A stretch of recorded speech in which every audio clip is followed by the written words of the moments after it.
মোৰ কোচত আছে এটা 10 মহীয়া মৰম লগা কেঁচুৱা আৰু মোৰ কাষত হাতত ধৰি থকা ছোৱালীজনীৰ বয়স হৈছে 5 বছৰ আৰু ইজনী কণমানিৰ বয়স হৈছে 2.5 বছৰ। আপোনালোকে ভাবিছে চাগে ইহঁতৰ বয়সৰ হিচাপ কিয় দি আছো, কাৰণ ইহঁতিও সেই মাজুলী ল'ৰাটোৰ দৰে এক দুৰ্ভগীয়া জীৱন কটাই আছে। কাৰণ আজি 6টা মাহৰ আগত ইহঁত তিনিওটাৰে দেউতাক ঢুকাইছে আৰু তেওঁ মাতৃ আছে যদিও এগৰাকী মানসিকভাৱে বিকাৰগ্ৰস্ত তেওঁৰ ৰোগী, তেওঁ ট্ৰিটমেণ্ট কৰি আছে। ইহঁতক বিচাৰি বিচাৰি মই আহি ওলাইছোহি নুমলীগড়ৰ ওচৰৰে নপথাৰ বুলি এডোখৰ জেগাত। বহুত দিনটো ঘূৰিলো, বিচাৰিলো, সিহঁতক নাপালো। ইহঁতৰ দেউতাকৰ ঘৰ আছিল বকিয়ালৰ সুন্দৰপুৰত, কিন্তু আইতাকে লৈ আনিলেগে ইয়ালৈ। কিন্তু আইতাকৰ ঘৰৰ অৱস্থাও খুবেই জৰাজীৰ্ণ। ইহঁতক মই আগৰ পৰাই হেঁপাহ আছিলে, যেতিয়া মই নিউজ চেনেলত দেখিছিলো তেতিয়াৰ পৰা এটা সহায়ৰ হাত আগবঢ়াবলৈ।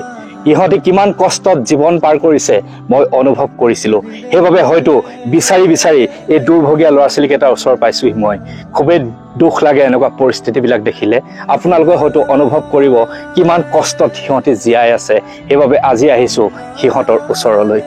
আৰু আপোনালোকক দেখাইছো, এইখন হ'ল সেই দুৰ্ভগীয়া ল'ৰা ছোৱালীকেইটাৰ মাতৃৰ এই চাইকাট্ৰিক ক্লিনিকত ট্ৰিটমেণ্ট কৰি থকা কাগজখন, আৰু এইগৰাকী হ'ল সেই ল'ৰা ছোৱালীকেইটাৰ মাতৃ।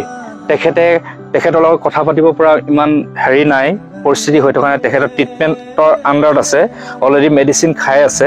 তেখেতক সুধিম কিবা এটা, হয়তো ক'ব কিবা এটা। সম্পূৰ্ণভাৱে এগৰাকী মানসিকভাৱে বিকাৰগ্ৰস্ত। তেওঁৰ আগত কি কৈ আছো তেওঁ হয়তো বুজি পোৱা নাই, মাত্ৰ মই আপোনালোকক দেখাবৰ কাৰণে তেওঁক দেখালো, আৰু বিশেষ দেখাই থাকিব নোৱাৰিম। এতিয়া মই এই ল'ৰা ছোৱালীকেইটালৈ মই নিউজত পাই, সংবাদ মাধ্যমত পাই দুখ লাগিছিল যে এনেকুৱা এটা অৱস্থা পাৰ কৰি আছে, যিটো অৱস্থা হয়তো মই যাব লাগিব তেওঁলোকৰ ওচৰলৈ। কাৰণ সেই দুৰ্ভগীয়া অৱস্থা জানেই মই কেতিয়াও সহ্য কৰিব নোৱাৰো। মই তেওঁলোকক কিবা এটা দিবৰ বাবে মই বিচাৰি বিচাৰি এই দুৰ্গম অঞ্চলত আহি উপস্থিত হৈছো। এটা পাহাৰীয়া অঞ্চল, খুবেই ঠাণ্ডা এটা অঞ্চল। আপোনালোকক কি বুজাম, মানে ঘৰৰ অৱস্থাও দেখিছে। আৰু য'ত গ'লো তেওঁলোকৰ দেউতাকৰ ঘৰলৈ, মানে এই মানুহগৰাকী হাজবেণ্ডৰ ঘৰলৈ গ'লো, তাত ঘৰ খালী হৈ আছে, তাত মানুহ নাই। প্ৰায় তাতো বহুত দূৰ সোমালো, প্ৰায় 10-15 কিলোমিটাৰ ভিতৰত সোমাই নিৰাশ হৈ ঘূৰি ঘূৰি তেওঁলোকক কোনো এড্ৰেছ নথকা স্বত্তেও ভগৱানৰ কৃপাত বিচাৰি বিচাৰি আহি এই ভিতৰুৱা অঞ্চলটোত তেওঁলোকক পালোহি।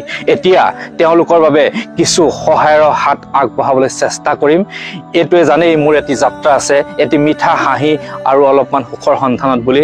তেওঁলোকক এতিয়া মই মুখত হাঁহি বিৰিঙাব হয়তো ইমান নোৱাৰিম, খুবেই এটা বেয়া অৱস্থাত আছে। কি বুজাম সেইটো আচলতে মই আহি ইয়াতহে মই অনুভৱ কৰিছোহি।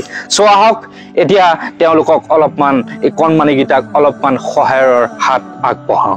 চ' ঠাণ্ডাৰ দিন, তেওঁলোকে বহুত কষ্টত আছে, ল'বলৈ হয়তো এখন কাপোৰৰ অভাৱ। সেইবাবে প্ৰথমতে এখন মই তেওঁলোকলৈ গৰম কাপোৰ আগবঢ়ালো।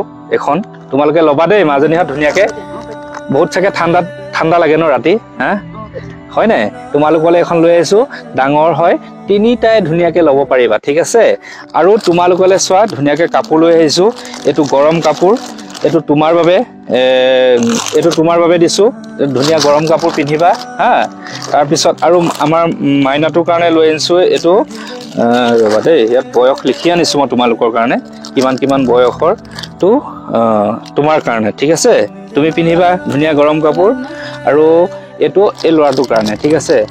এইখিনি দিছো, আপোনালোকে জোখ মাখ কেনেকুৱা হয় জনাব। ধুনীয়া গৰম কাপোৰ পিন্ধিব পাৰিব, দেখাই দিছো এয়া। আপোনালোকে ধুনীয়াকৈ জোখ চোখ লৈ পিন্ধিব। আৰু এয়া ধুনীয়া হাইনেক আছে, ঘৰত পিন্ধিব পাৰিব। মই ইমান সিহঁতক দেখা নাছিলোতো, হয়তো অলপ সৰু ডাঙৰ হ'ব পাৰে। সেইটো হ'লেও মই আপোনালোকৰ ওচৰলৈ আকৌ আহিমতো, তেতিয়া মই আৰু লৈ আনিম লাগিলে, কোনো কথা নাই। ইয়াত ল'ৰা দেই মাইনা, এয়া ধুনীয়াকৈ পিন্ধিবা দেই, হাঁহি দিয়া, পিন্ধিবা দেই। এজনী চাওক মৰম লগাজনী।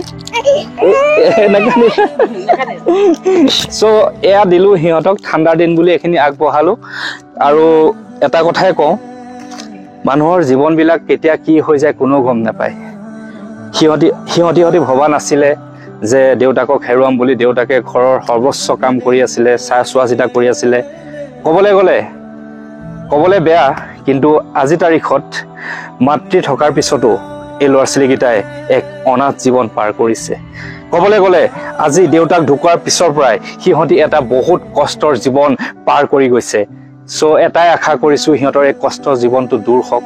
কোনোবাই যদি হৃদয়ৱান মানুহে এই কণমানি ল'ৰা ছোৱালীকেইটাৰ মুখলৈ চাই দায়িত্ব বহন কৰিব পাৰে।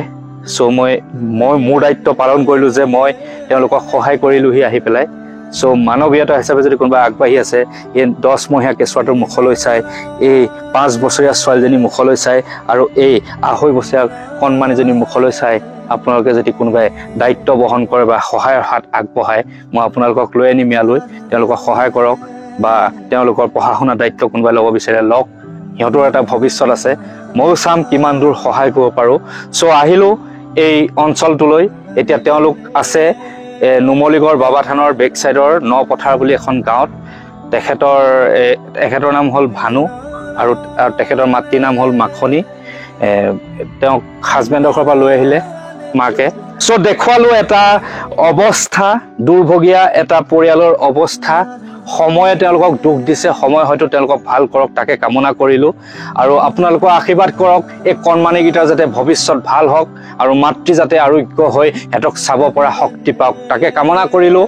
মোৰ এটি মিঠা হাঁহি আৰু অলপমান সুখৰ সন্ধানত আহি ইয়াত উপস্থিত হৈ এনেদৰে সহায়ৰ হাত আগবঢ়ালোঁ।